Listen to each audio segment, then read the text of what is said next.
Hey everyone, welcome to this month's edition of AllWalletDevs. Today we have three topics on the agenda. We're going to be talking about EAP 5792 and its companion EIP for flow control. But we're going to start off with a little demo of our updates on Wallet Test Framework. If you're not familiar with Wallet Test Framework, it is a suite of tests that can be adapted to work with any wallet. And it checks things like, sending transactions, fetching logs, basically end-to-end UI testing and backend testing for wallets. Our goals for the past year have been to port it to work on mobile wallets using Wallet Connect. And I'm happy to report that we have our first wallet that actually runs on mobile. So here's a little video of our recording. So I'll just play this and kind of walk you through it. So it is a little slow. This is kind of our first stab at automating this. This is MetaMask, by the way.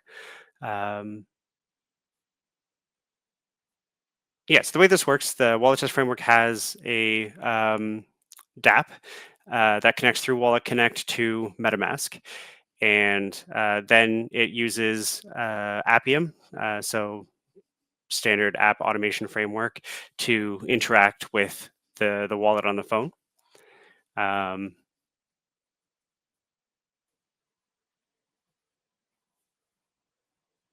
we go. So this is the DApp view, and you can see we're using Appium here to connect to the various pieces, click on things, and then we can jump ahead here to when the actual test is taking place. So right now we have Wallet Test Framework DApp connecting to MetaMask. In the back end, Appium or the test itself is currently looking at the page to determine whether we need to input the password or what window is popping up. So that takes about 30 seconds to happen. We'll just skip ahead a little bit here. Get to the interesting part. Yeah, so now after we make the connection, it switches back to the tests page. And then starts running the tests. Let's see if I can go and find. Yeah.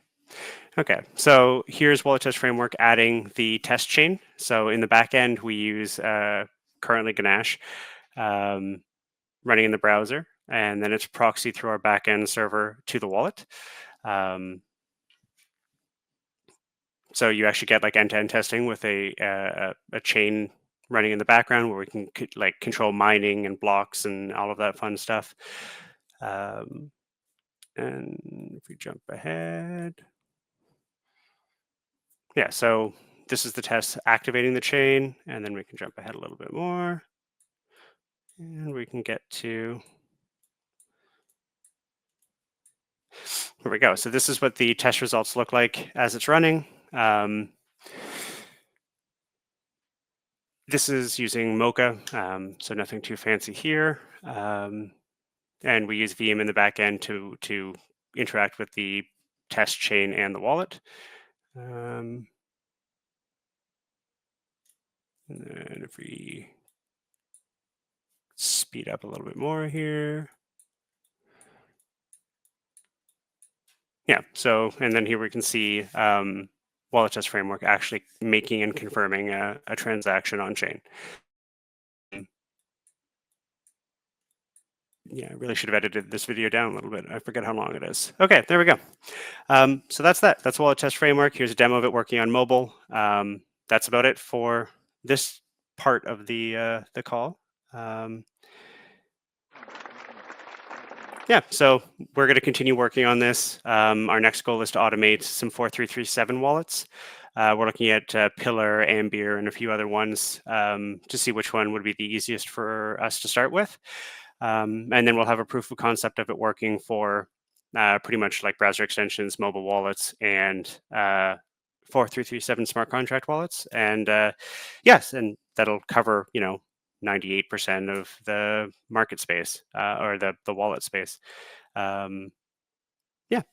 So I guess unless anybody has any questions about that, we can move on to talking about 5792.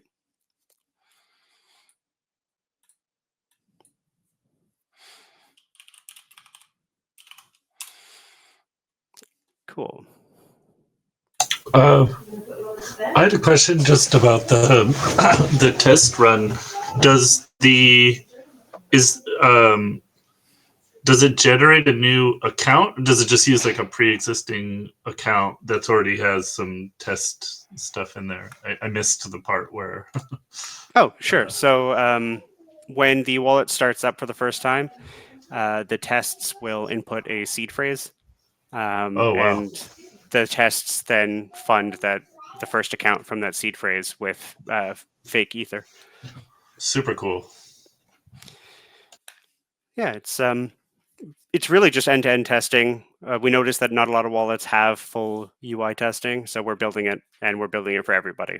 So yeah. Cool. Yeah, remember I was speaking to somebody at MetaMask. I apologize for forgetting the name at the moment, but about internal UI testing.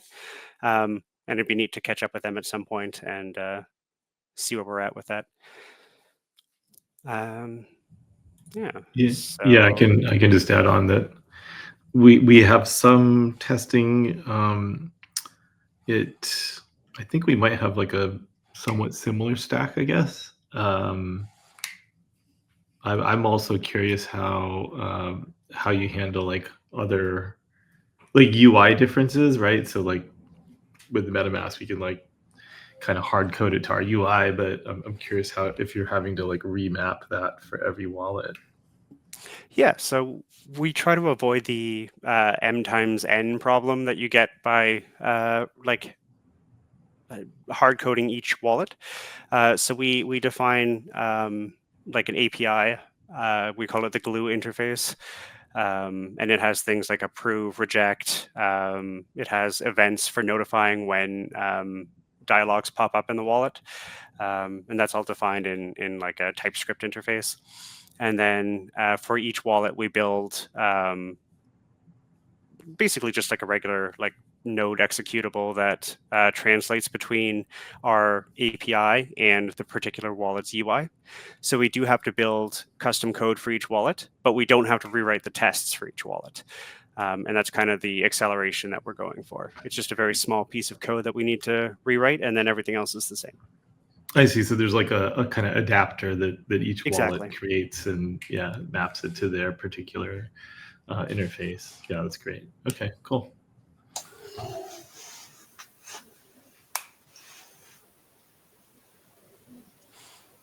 Cool. So unless there's anything else on that, we can move on to 5792. Let me just share my screen again.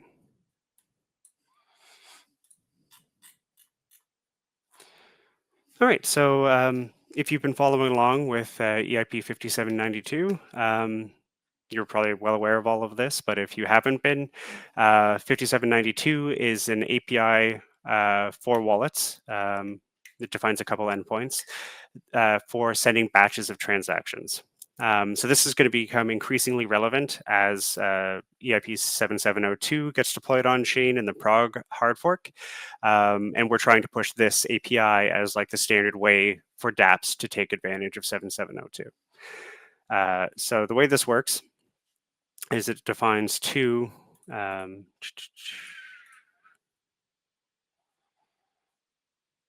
I could just view the file here. Yeah, so it defines two endpoints, wallet send calls, and actually three. And wallet get capabilities are the main ones. So send calls lets you define a bundle of calls. Each call is basically like equivalent to an ETH call. So you have a two value data. And all of them are committed together in a batch. So this lets you, do approve and swaps in one step. This lets you do like a lot of complicated UI flows that require multiple signatures. It lets you do it in a single RPC call, which is definitely a UI improvement. But where this proposal really shines is it has this capabilities extension point where future EIPs can define new capabilities for the calls. So for example, 4337 is defining a paymaster service. I'm not super familiar with that particular capability, so I'm not going to talk about it. But the one that I will talk about is the flow control capability. So by default, wallet send calls requires sending an atomic batch. So all of the calls either must appear on chain or none of the calls appear on chain. If you're familiar with how EOA wallets work, they can't make that guarantee. So I've introduced this new EIP called Flow Control, and this allows for more fine-grained customization of the atomicity guarantees and what happens when you get a failed call. So, like in 5792, you make a call, you send some data to a contract, and then that call may succeed or it may fail. Flow control lets you decide what happens on a failure. The two together, so flow control plus 5792, can actually implement this as well. So we'll have a uniform API for sending batches that works for smart contract wallets, 7702, and traditional EOAs. And I just wanted to present that here, get it on everybody's roadmap, or at least get people thinking about it, since 7702 is landing really soon.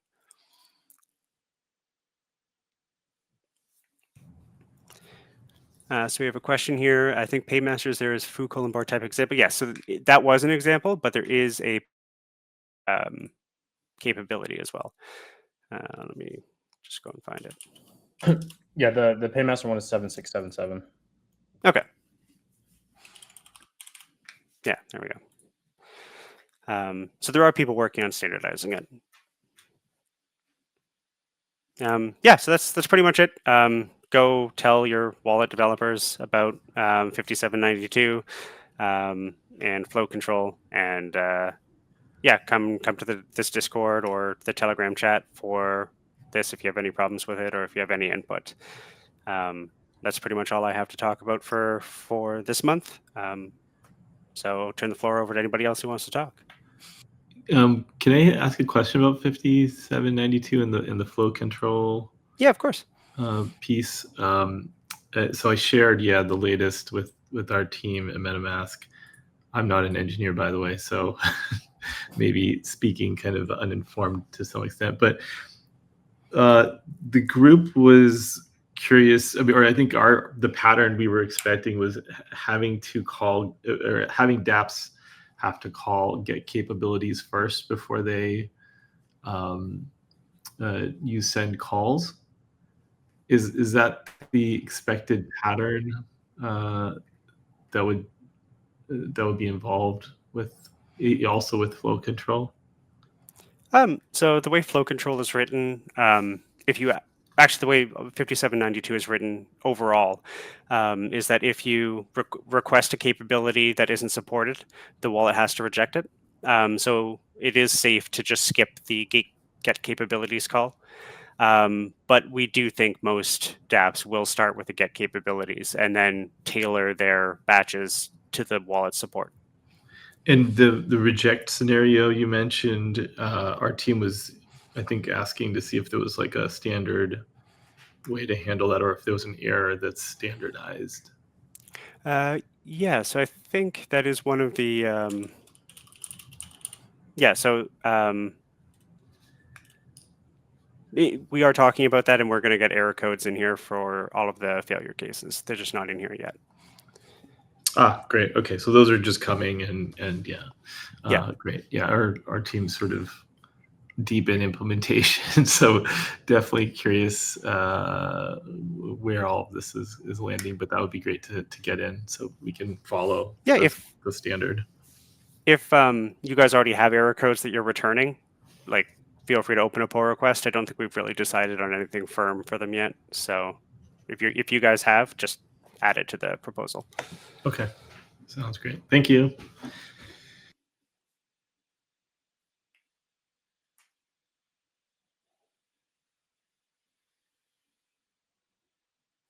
Um,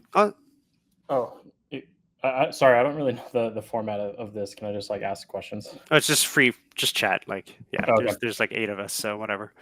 Yeah, Sam, I'm wondering, given the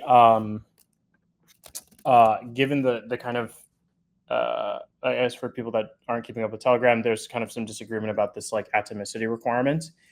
I'm kind of wondering if the best way to resolve is to bring flow control into 5792.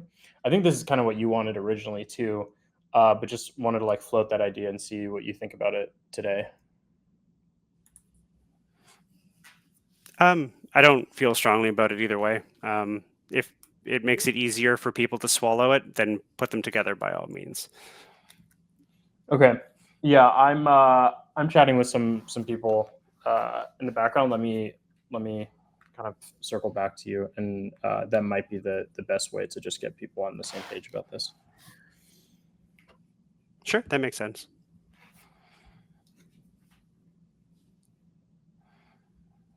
Yeah, that's what I mean. Bumble fudge.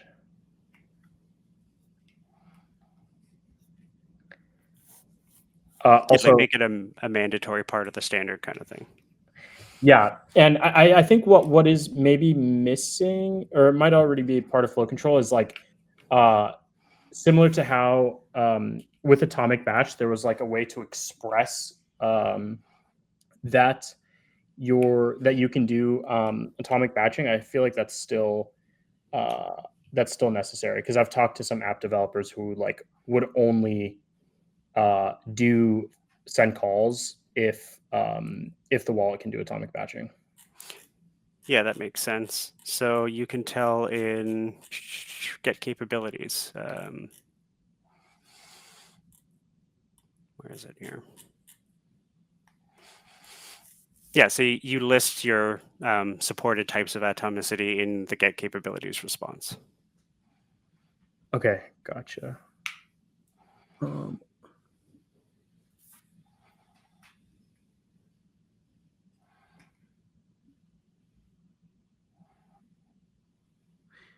Yeah, that's what I would think too, Bumble Fudge. But you know, we're a year into this, so.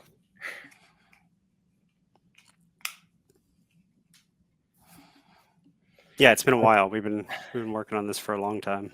Yeah, I think we're close though. I feel like this atomicity thing is kind of the last big hurdle, and then there's just some like polish around, you know, like error codes and stuff. I'm really excited to see this. Like, we need for 7702 on Prog. Like, otherwise, it's just going to be a mess of dApps trying to use it like willy nilly. Yeah, right. Does Prog have a scheduled like date yet? I should know this, but I don't. I also do not know off the top of my head.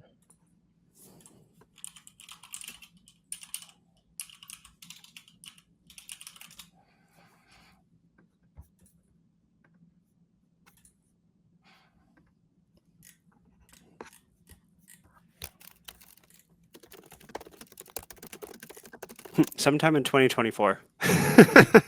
Nice. Yeah. Yeah, I guess we'll figure that out at some point.